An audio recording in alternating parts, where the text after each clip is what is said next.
It started on what seemed like a regular Wednesday evening. I came home from work, tired as usual, expecting a quiet night with my wife, Lisa. But the moment I walked into the living room, I could tell something was off. She was sitting on the couch, hands folded neatly in her lap, a manila envelope resting beside her. "I need to talk to you," she said, her voice flat. I sat down across from her, feeling a sudden weight in my chest. "What's up?" She took a deep breath, then slid the envelope across the coffee table. "I filed for divorce." Just like that.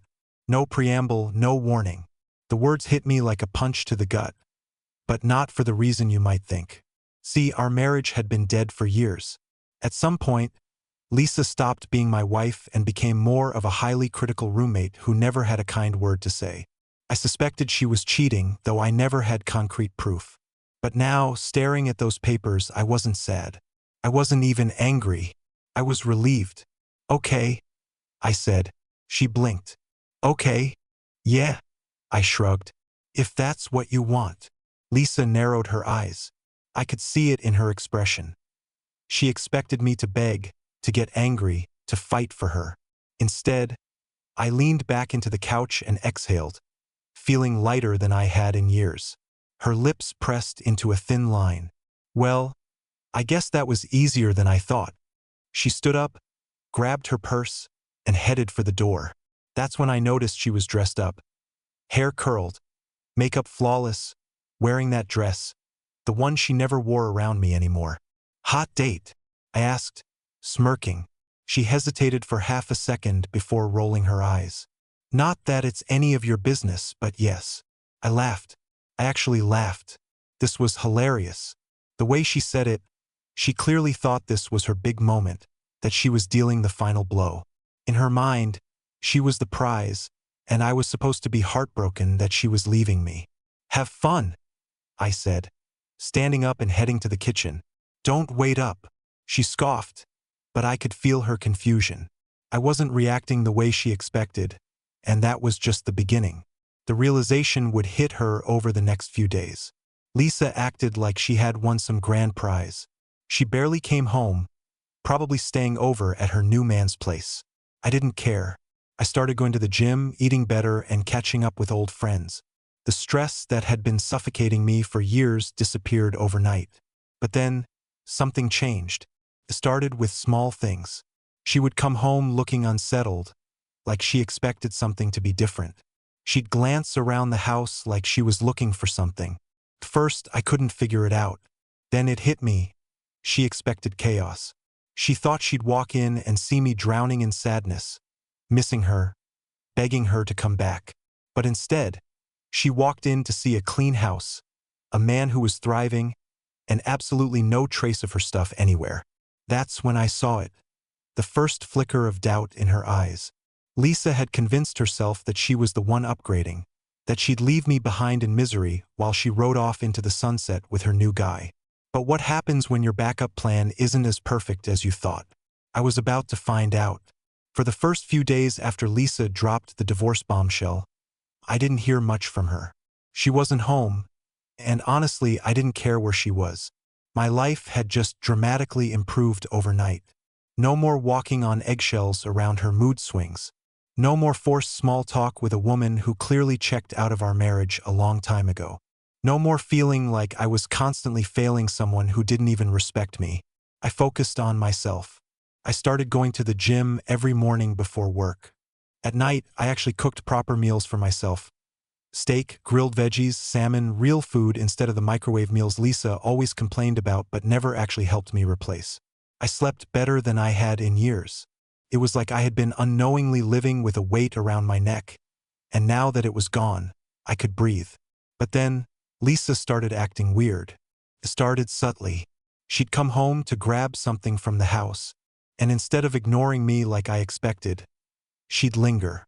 One night, she walked into the kitchen while I was eating and just stood there, watching me for a moment before speaking. "You're cooking?" she asked, sounding almost offended. I looked at my plate, then back at her. "Yeah," she scoffed, shaking her head. "Since when do you cook? You hate cooking." I smirked. "No, I just hated cooking when I had to deal with a wife who acted like everything I did was wrong. She stiffened.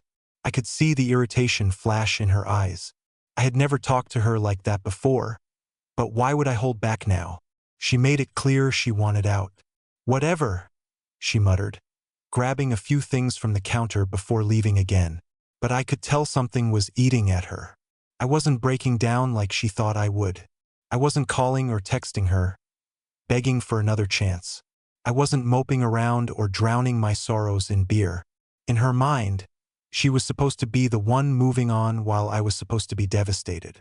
But instead, I was thriving, and something about that bothered her. A week passed, and things got even stranger. One night, she called me out of nowhere. "Hey," she said casually, like she hadn't just walked out of our marriage, just checking in. "How have you been?" I almost laughed. Checking in? Since when did she check in on me? "Good," I said. "Better than ever, actually." There was a pause, a long, awkward pause. Then she cleared her throat. "Oh, well, that's good." She sounded disappointed, like she was expecting a different answer. I decided to push it. "How about you?" She hesitated. "Yeah, things are okay." Liar. I could hear it in her voice. She wasn't happy. I didn't press her for details, but I had my suspicions. I had no doubt that she was with him, the guy she had probably been cheating with, but something clearly wasn't going as planned. Maybe he wasn't as exciting as she thought he'd be. Maybe reality was starting to set in. Maybe she was realizing that being single in your mid-30s wasn't as fun as it looked on Instagram. I didn't care. "Glad to hear it," I said. "Anyway, I have plans, so I got to go." That was a lie. I didn't have plans. I just wanted to end the conversation before she could fish for more information. She hesitated, like she wanted to say something else. But in the end, she just said, "Oh, okay. Talk later." Talk later? No, we won't. Over the next few days, I started noticing something else. Lisa was coming home more often. At first, it was just to grab random things, but then she started making excuses to hang around. One night, she came back at almost 10 p.m., claiming she forgot some shoes she needed, but instead of leaving right away, she plopped down on the couch, watching me like she was waiting for me to say something. I didn't. Another night, she walked in while I was on a call with a friend and hovered near me, clearly eavesdropping. I made sure to laugh loudly, joking about how much better I felt these days. She didn't like that. The more confident I became, the more unsettled she looked. She was regretting it. I could see it happening in real time, but she was too proud to admit it, too stubborn to say she made a mistake. That's when I realized something. She thought she was the one in control of the situation. She thought she could leave me, enjoy her new life, and then have the option to come back if she wanted. She was dead wrong. I was about to make sure of it. Lisa always thought she was in control. It was just the way she operated. She had this ability to manipulate situations, to twist things in her favor, to always make it seem like she was the one making the choices. And for years, I let her believe that. I let her think she was the mastermind of our marriage, that I was just some guy along for the ride, always adjusting to her moods, always walking on eggshells to keep the peace. But now I had nothing left to lose. The moment I stopped playing by her rules, she started to fall apart. She came by the house more frequently, always under some weak excuse. One night, she claimed she needed to pick up some mail. Another time, she said she left her favorite shampoo in the bathroom.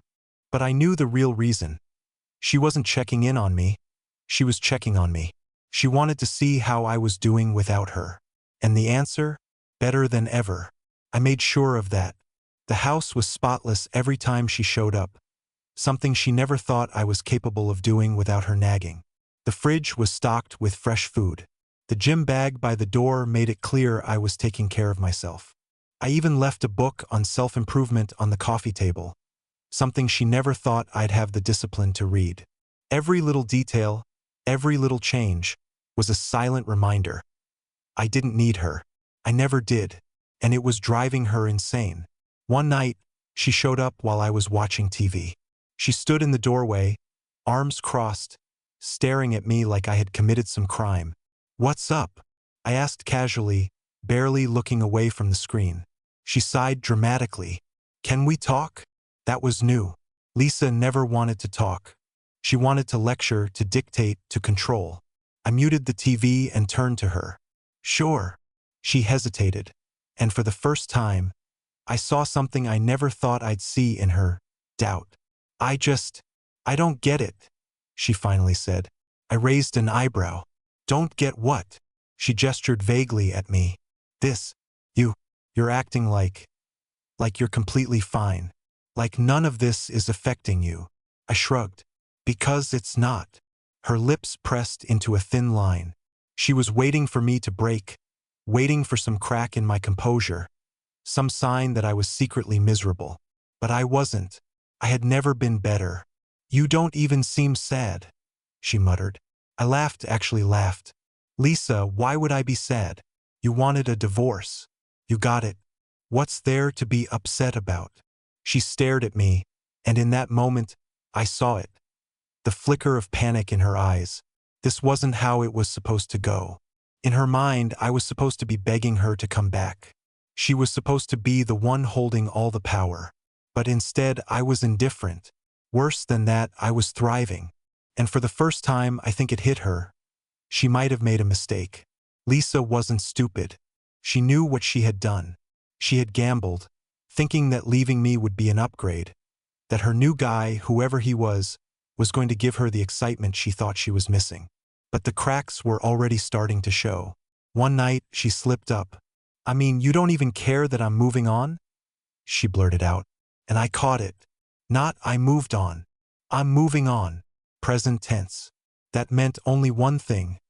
Things weren't going as planned. I leaned back on the couch, smirking. Lisa, what you do with your life isn't my problem anymore. She flinched. She actually flinched. For the first time in years, I felt like I had the upper hand, and I wasn't done yet. I had a feeling Lisa's fantasy wasn't working out the way she expected. But I didn't know just how bad it had gotten until the cracks started turning into full-on fractures. At first, it was the little things. Her dropping by more often, lingering in the house for longer than necessary, asking questions she had no reason to ask. But then came the real red flag. She started making excuses to stay longer. One night, she showed up claiming she forgot an important document she needed for work. I didn't ask questions. I just nodded and let her dig through her old desk. But instead of grabbing it and leaving, she just stood there, flipping through old papers that clearly had no importance. I could feel her watching me, but I didn't acknowledge it. Then came the next visit. This time, it was too late at night to be casual. It was almost 11 p.m. when she knocked on the door, and I'll be honest, I was surprised she even came by at that hour. Something wrong? I asked, leaning against the door frame. She hesitated for a moment before sighing dramatically. Can I come in? I knew exactly what was happening. The fantasy was falling apart. I stepped aside, letting her in, and watched as she plopped onto the couch like she lived there. I didn't say a word. I just sat across from her, waiting. It didn't take long for her to start talking. So, you're really okay with all of this? She asked, her voice softer than usual. I shrugged. Yeah. Why wouldn't I be? She shifted uncomfortably, and I knew what this was. She was testing the waters, trying to gauge how much control she still had. I wasn't giving her any. So, she trailed off, staring at her hands. You seeing anyone? There it was. I almost laughed, not because it was funny, but because it was so predictable. She was spiraling, and now she was trying to figure out if I had moved on before she could even think about crawling back. I leaned back, smirking. Why do you ask? She blinked. I mean, just curious. Curious? No, desperate. And I could see why. The truth finally slipped out. I didn't press her, but I didn't have to. Lisa was never the type to keep things bottled up, and after a few minutes of awkward silence, she finally blurted it out. I don't know if I made the right choice. I kept my face completely blank. Inside, I was grinning like an idiot. Oh, I said, playing dumb. She sighed, running a hand through her hair. I thought things would be different. There it was, the admission. I decided to poke the wound a little. Different how? She shifted uncomfortably. I thought I don't know, that maybe I needed a fresh start. Something new. But it's not. She stopped herself, shaking her head. She didn't want to say it. She didn't want to admit that she thought she was trading up, only to realize that she was the downgrade. That whatever guy she ran off to wasn't the fairy tale she expected. That the grass wasn't greener. I let her stew in it for a moment before delivering the final nail in the coffin. Well, Lisa, I said, standing up, that's not really my problem anymore, is it? She stared at me, her mouth opening slightly before snapping shut. She wasn't used to this version of me. She was used to the passive, people-pleasing husband who put up with everything. That guy was gone, and she was just starting to realize it. Lisa had spent years believing she had me wrapped around her finger. She thought she could walk away, start a new life, and that I'd be sitting here, waiting, either to beg for her return or to crumble without her. But reality was a lot harsher than her fantasies. After that night, when she all but admitted she wasn't happy with her new life, I thought she'd keep her distance. Maybe out of pride, maybe out of sheer embarrassment. But no, she started coming around even more. It wasn't just to pick up her things anymore. One Friday evening, I had just gotten home from the gym, feeling refreshed, when I heard a knock at the door. I checked the time. 9:45 p.m., too late for casual visits. I already knew who it was before I even opened the door. And sure enough, there stood Lisa, looking like she'd been through hell. Her hair was messy, like she'd been running her hands through it in frustration. Her expression, a mixture of regret, confusion, and, if I wasn't mistaken, a hint of panic. I leaned against the doorway, crossing my arms. Lisa, she hesitated, shifting on her feet. Can I come in? I almost said no, but I was curious. She had never looked like this before. This wasn't the confident, arrogant woman who thought she was the prize. This was someone who had just realized she had lost the game she started. I stepped aside. She walked in, but she didn't sit. She just stood there, as if she didn't know what to do with herself. I waited, let her squirm in silence, let her feel the weight of what she had done. And finally, she exhaled sharply and turned to me. I need to talk to you, she said. I raised an eyebrow. About. She swallowed. Everything. She wasn't beating around the bush anymore. Whatever had happened in her new life, it was bad enough to break through that thick layer of arrogance she'd built up over the years. I nodded toward the couch. Go ahead. She hesitated before sitting down, hands clasped together. I thought leaving was the right thing, she started. I really did. I thought I needed something different. I said nothing, just watched. She took a deep breath. But I was wrong. The cracks finally shattered. I leaned forward slightly, tilting my head. Oh? What changed? She let out a humorless laugh. Do you really want to know? I shrugged. Sure. And then she broke. I thought he was different, she admitted, her voice dropping to the floor.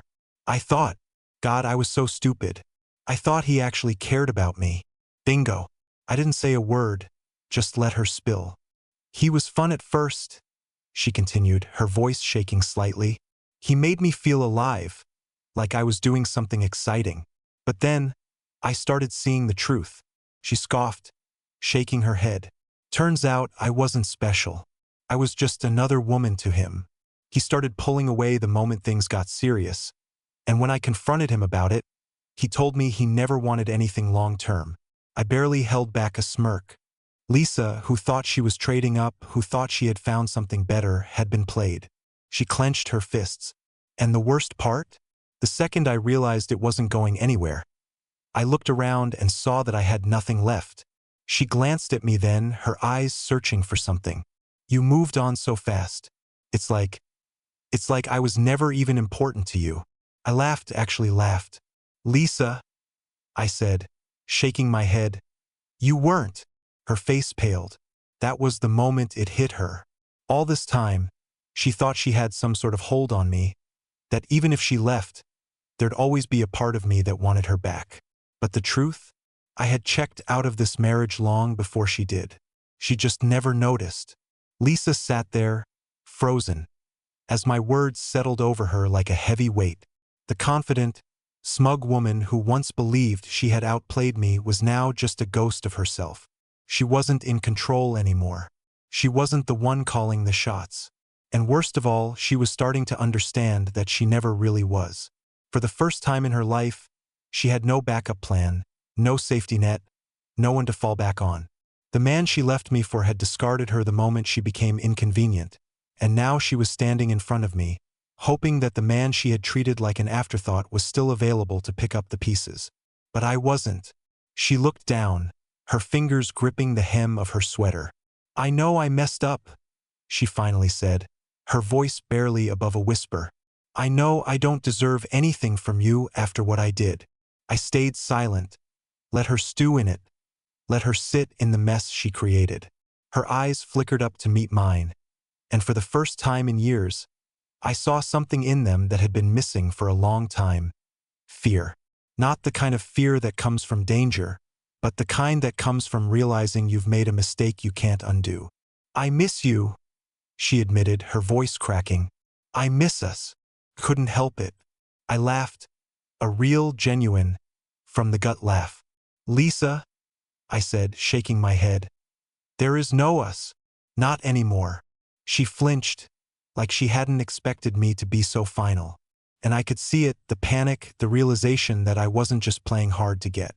I wasn't trying to make her beg. I was done. She had nowhere left to go. The last attempt. I could tell she was grasping at straws now, desperately searching for a way to undo the damage. And that's when she did something that truly surprised me. She reached out and grabbed my hand. Lisa, who had spent the last few years treating me like a burden, who had walked out without a second thought, was now touching me like she wanted to fix something that was already broken. I didn't pull away. I just stared at her. "You don't have to forgive me," she whispered. "But could we at least try? Maybe start over." I tilted my head. "Start over?" She nodded quickly, as if she had suddenly convinced herself this was a real possibility. "Yeah, we were good together once, right? Maybe if we—" "No." One word. That's all it took to shatter whatever hope she had left. Her lips parted, but no sound came out. She blinked rapidly, like she was trying to process what was happening. I leaned forward slightly, making sure she heard me loud and clear. "Lisa, I spent years feeling like I was never enough for you, like nothing I did mattered. You left because you thought there was something better out there. You chose this." She swallowed hard, her grip on my hand tightening. "I know, but—" "No," I cut her off. "You don't get to rewrite history. You don't get to walk away, realize you made a mistake, and come back like nothing happened." Tears welled in her eyes. "But I love you." I smirked. "No, you don't. You just miss having someone who actually cared about you." And with that, I finally pulled my hand away. She broke right there in my living room. The woman who once thought she was untouchable, who believed she could do better without me, who walked away without a care in the world, completely fell apart. But I didn't care. This wasn't my problem anymore, and I wasn't about to let her make it mine again. Lisa didn't leave right away. She just sat there, staring at the floor, her breath coming in shallow, uneven bursts. For a long time, neither of us spoke. The weight of my words was still sinking in for her, and I could tell she was struggling to process the reality she had created. She thought she was the one who had ended this relationship, that the divorce was her decision. But now, she was starting to realize that I was the one who had truly moved on, and there was nothing she could do about it. "I don't know what to do," she finally whispered. That part wasn't an act. It wasn't manipulation. It was the truth. Lisa had always been the type of person who had a plan, a backup option, a way to escape consequences when things didn't go her way. But this was different. She had burned a bridge she thought she could rebuild any time she wanted. Now she was standing on the edge of it, looking at the flames and realizing there was no way back. I sighed, leaning back against the couch, watching her. "You should probably go." Her head snapped up. "What?" I gestured toward the door. "Lisa, I think we've said everything there is to say. You made your decision, and now you have to live with it." Tears welled up in her eyes again, but I didn't react. I had spent years trying to make her happy, years trying to be enough for her, and all it had gotten me was an empty marriage and a wife who had been ready to throw it all away without a second thought. So no, I wasn't about to comfort her now. She swallowed, standing up on shaky legs. So that's it? You're just done. I tilted my head, giving her a sad smile. Lisa, I was done the moment you walked out that door. Her face crumpled. I had never seen her look so completely lost. But I wasn't going to save her. I stood up and walked to the front door, opening it. Goodbye, Lisa. For a moment, she just stood there, frozen. Then, finally, she let out a shaky breath and walked past me, out into the night. I watched as she hesitated on the porch, as if she wanted to turn back, as if she thought there was still a chance to change my mind. But when she looked at me and saw the complete lack of hesitation on my face, she knew she had already lost. And so, without another word, she turned and walked away. I closed the door behind her, locked it, and for the first time in years, I felt completely, unbelievably free. The silence after Lisa left was different. It wasn't heavy. It wasn't suffocating. It was peaceful. I stood in my living room for a moment, listening to the absence of drama, of tension, of that constant feeling of never being enough. And for the first time in years, I smiled, a real, honest, weight off my shoulders smile. Lisa was gone, for good this time, and I wasn't sad, not even a little. The days that followed felt like a fresh start. No more second-guessing myself, no more dreading the sound of the front door opening, wondering what kind of mood she'd be in, no more feeling like a background character in my own life. I was free. I focused on myself in a way I never had before. The gym became more than just a distraction. It became a place where I rebuilt myself. I reconnected with old friends, started saying yes to things I had always put off. I even took a weekend trip by myself, something Lisa would have laughed at before, and it was incredible. One night, a few weeks later, I got a text from an unknown number. I messed up. I wish I could take it all back. Lisa, I didn't even bother responding. I deleted the message, set my phone down, and went back to living my life. Because for the first time in a long, long time, I was finally happy.